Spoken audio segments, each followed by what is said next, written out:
কাতলা মাছ কাটা আছে, নুন হলুদ মাখানো ধুয়ে। এখানে আলুটা একটু নুন দিয়ে ভাপানো, কাঁচা কুমড়ো, টমেটো কাটা, এটা দিয়ে একটা পাতলা ঝোল করব।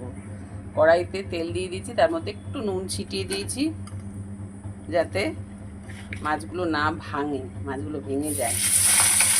তো এইটা দিয়ে দিলাম, এই মাছগুলো দিয়ে এবারে এটাকে ভাজবো।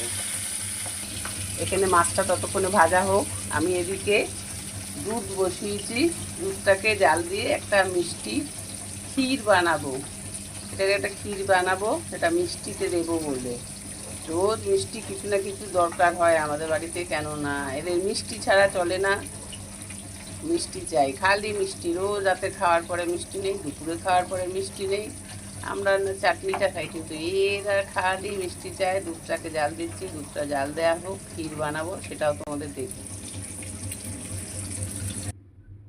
দেখো তেল গরম হয়ে গেছে, এর মধ্যে মাছটা আমার ভাজা হয়ে গেছে। এই তেলের মধ্যে কালো জিরেটা দিয়ে দিলাম, দিয়ে এই আলু আছে, আলুগুলোকে দিয়ে দিলাম, সঙ্গে একটু টমেটো আছে সেটাও দিয়ে দেব। এটার মধ্যে দিয়ে একটু নুন হলুদ দিয়ে এটাকে একটু ভাজবো।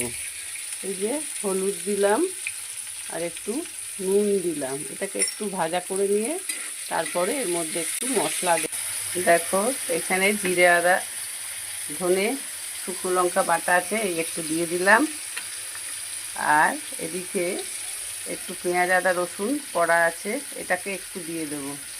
মাছ তো, মাছের একটু গন্ধ থাকেই, সেই জন্য একটু এই মশলা দিয়ে দিলাম। এইটাকে এবারে কষাবো, ভালো করে কষিয়ে নিয়ে তারপরে একটু গরমটা একটু ভাজা হবে। আমি ততক্ষণে গরম জলটা বসাই। দেখো ইন্ডাকশানে গরম জলটাও বসিয়ে দিলাম, কেন গরম জল বসিয়ে দিলে ঝোলে গরম জলটা দিলে তাড়াতাড়ি হয়ে যাবে, এটা একটু তাড়াতাড়ি গরম জলটা হয়ে যাবে।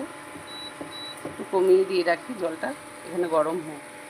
এক হাতে যে কত করতে হয়। তো এটা কষানো হয়ে গেছে মোটামুটি। দুধে ওভেন চলছে আমার, একটা জল গরম, একটা দুধের ক্ষীর হবে, আর একটা মাছের ঝোল হচ্ছে। মা দুর্গা আমাদের দশভূজা করেনি কেন জানো? দু হাতেই এত কাজ করতে হচ্ছে, তাহলে 10 হাত দিলে কত কাজ করতে হতো, ওই জন্য মা দুর্গা আমাদের দশভূজা করেনি। বুঝতে পারছো কেন করেনি? দেখো এইটা ধুয়ে রেখে দিয়েছি, কাঁচা কুমড়োটা দিয়ে দিলাম, এইটাকে একটু নাড়াচাড়া করব। একটু নাড়া হয়ে গেছে, একটু জল দিয়ে দিলাম।